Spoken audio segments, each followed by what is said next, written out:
Hi everyone, this is going to be a video going through a rebuild of the final drive of a R60/2 BMW. And this is a low mile bike. It's in really great shape. But on the test ride, I noticed that the rear brakes weren't working hardly at all. So I pulled the rear wheel off, and sure enough, the rear brake linings are coated in oil, so the rear drive's been leaking. It's a common thing. You can probably see the oil on the rear brake shoes. Obviously, oil and brake shoes aren't a good mix, so not much stopping power here. So what we're going to do is remove the brakes. We'll replace the brake linings with new linings, and while we've got that apart, we'll take off the rear cover of this final drive, check out everything inside, and put new seal and gaskets in so that it stops that from happening again. Real nice bike, like I said, low mileage, so I'm not anticipating any issues inside the final drive, but we'll get it taken apart and checked out. The first thing we want to do is remove the brakes, the brake arm here, the actuating arm. We can start by removing that. Um, you know,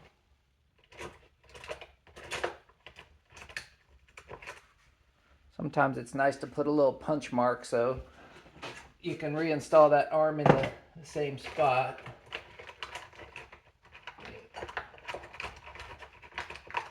Grab my punch real quick here. So I'm just going to make a punch here. There's the washer.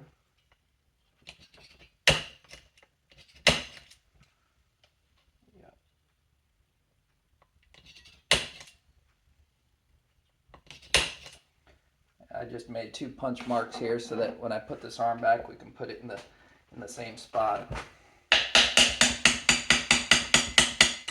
So there's the brake arm, its washer, star washer, and its nut. I'm flipping the drive over again. To remove these rear brake shoes, instead of removing the springs, which is a little harder, you can kind of just fold these up towards each other. I'm just kind of prying them up here, and that'll release them. They come off together. And that's the same way you're going to put them back on. You put the springs on them together, and then you just fold it down over the posts. A lot easier than trying to stretch out the springs.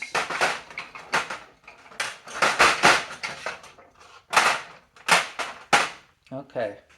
Then we can take out the brake actuator here. It has a washer with it. Put that aside. The next thing we're going to do is take the cover off of the rear drive. It's held on by these six 13 millimeter nuts.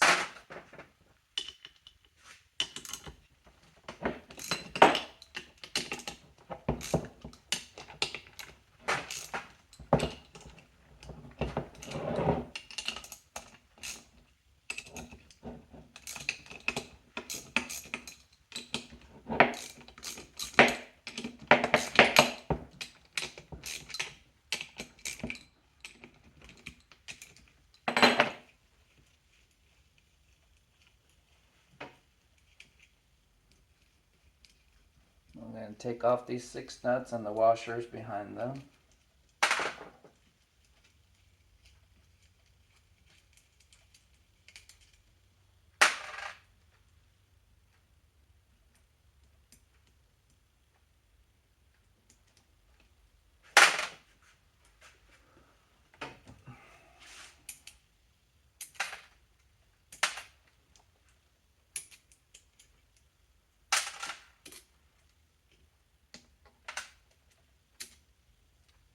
Okay, there we go. Next thing we'll do is we'll remove this cover, and it's real easy to remove the cover. You'll see there are two threaded holes in the cover here. There are 6 millimeter threads, And so you just take a couple of 6mm bolts, run them in, and it will pop that cover right off. So just grabbed a couple of M6 bolts here, and you can see that they thread into the cover here. So we'll start those in, and then we can just tighten them to pull this cover off.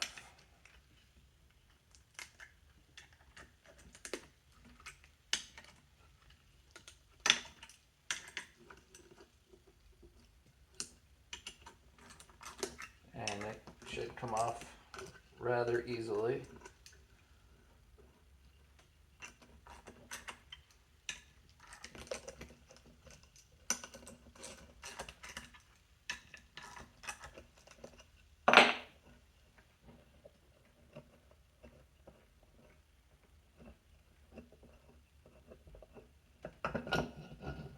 And then pull the cover off.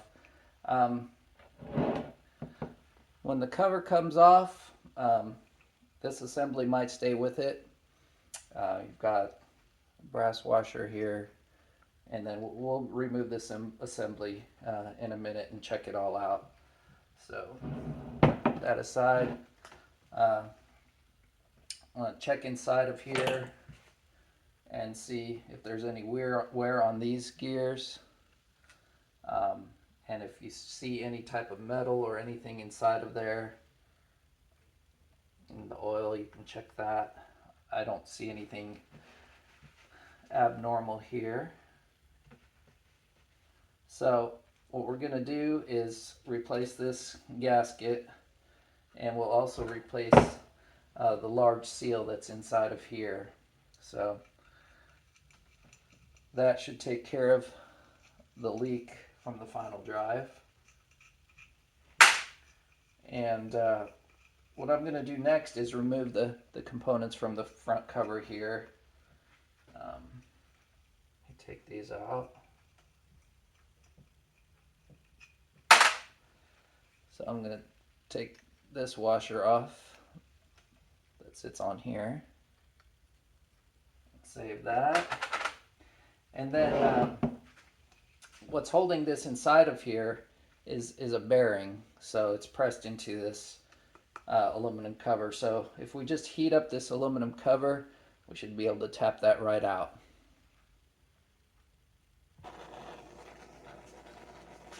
So I've just got my torch here, and I've been heating this rear cover up. Get it nice and warm. Been a few minutes here. And once that's nice and warm, we should be able to just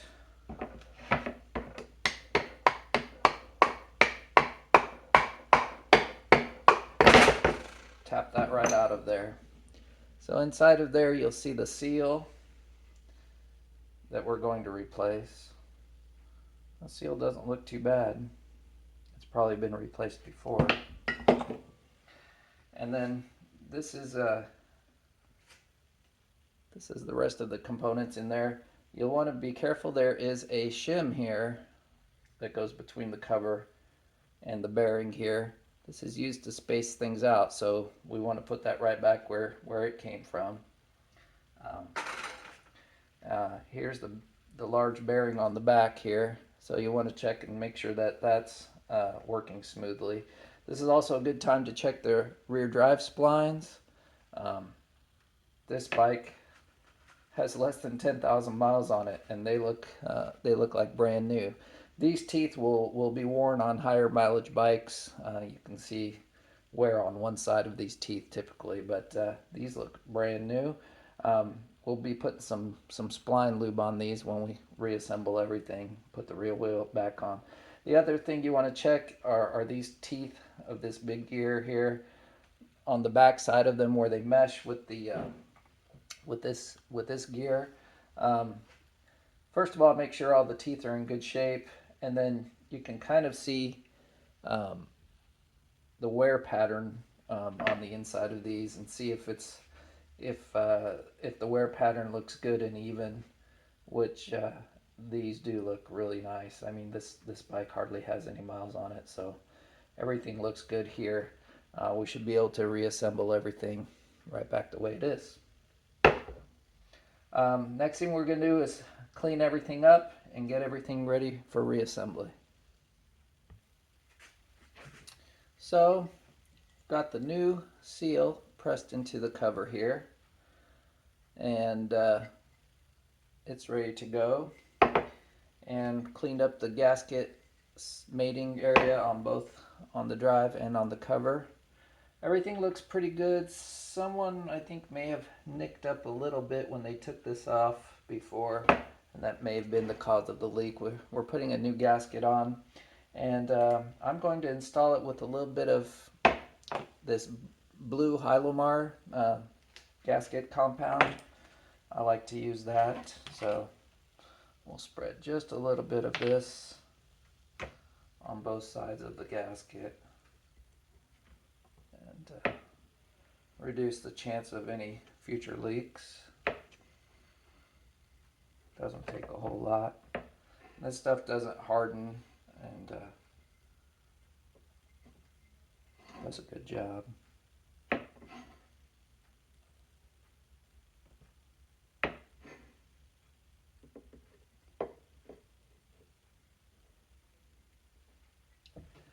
There is a drain hole on the bottom here that goes out, so we want to make sure that's clear.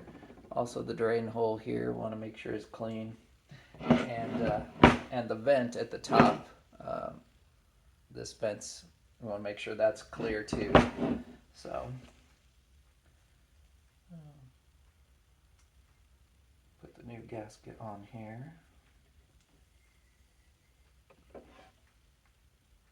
Now I'm going to spread some Hylomar on this face of it too.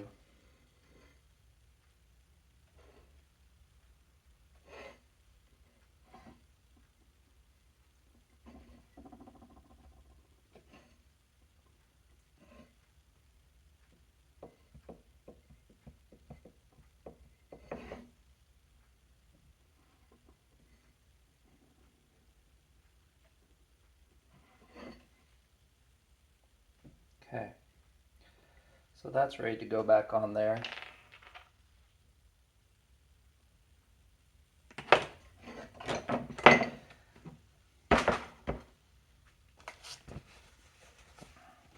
To install the final, to put it together here, I'm going to put the brass washer back on the on here where it goes, and this assembly slides down.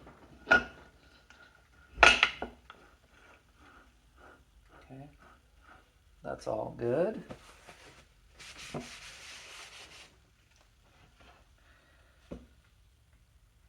So now we're ready to put the cover back in place, almost. Remember the spacer, the shim that I mentioned before, we want to make sure that that goes back in place where it was.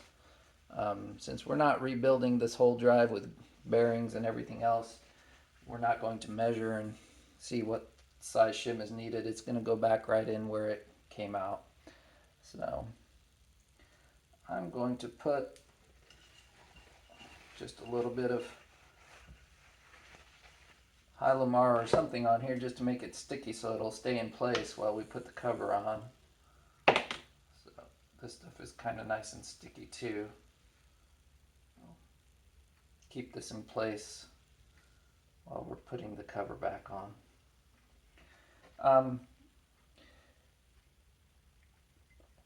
When installing this rear cover, the seal is going to go over these drive spline teeth, and there's a good chance of damaging the seal as we put it on. So, a handy little trick, if you have any soda can, just cut it in half, and it's a perfect fit over these drive splines. So that, when we put this cover back on, we'll slide it over this soda can, and it will protect it from the teeth of the rear drive here. Put a little bit of oil or Vaseline on the inner lip of the seal. just to lubricate it a little bit. And then we can start to put the cover on.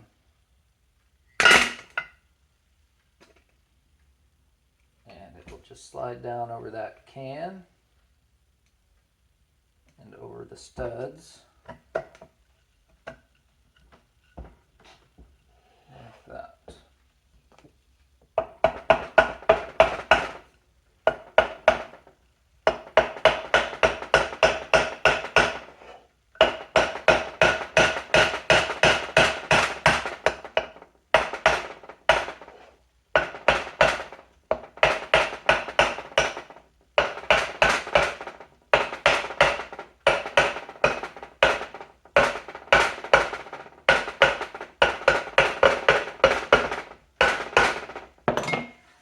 Like that.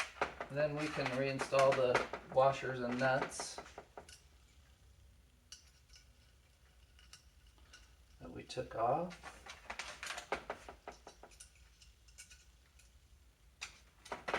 And tighten things down.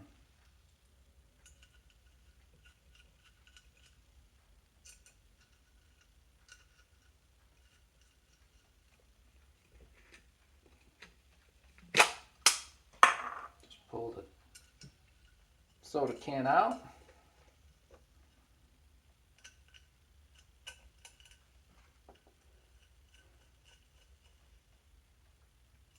Okay.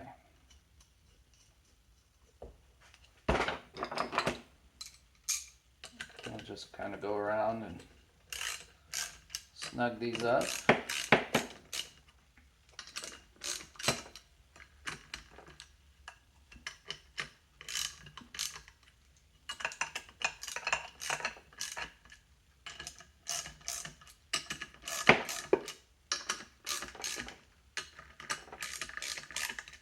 That will finish drawing down this cover.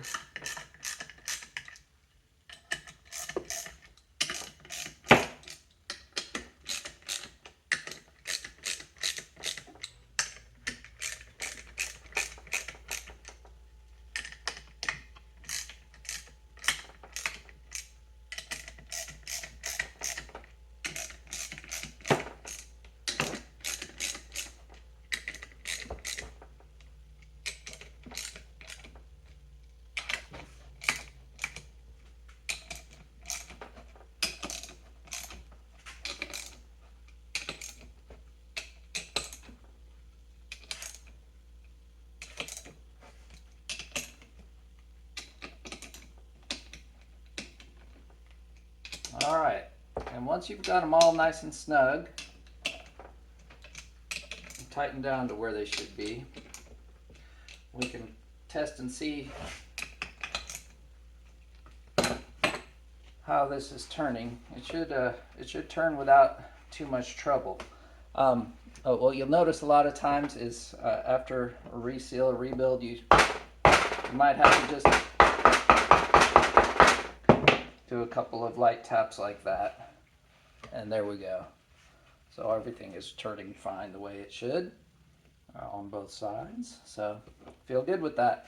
And that is a very quick final drive reseal. If you've got oily brake shoes, you need to at least do that.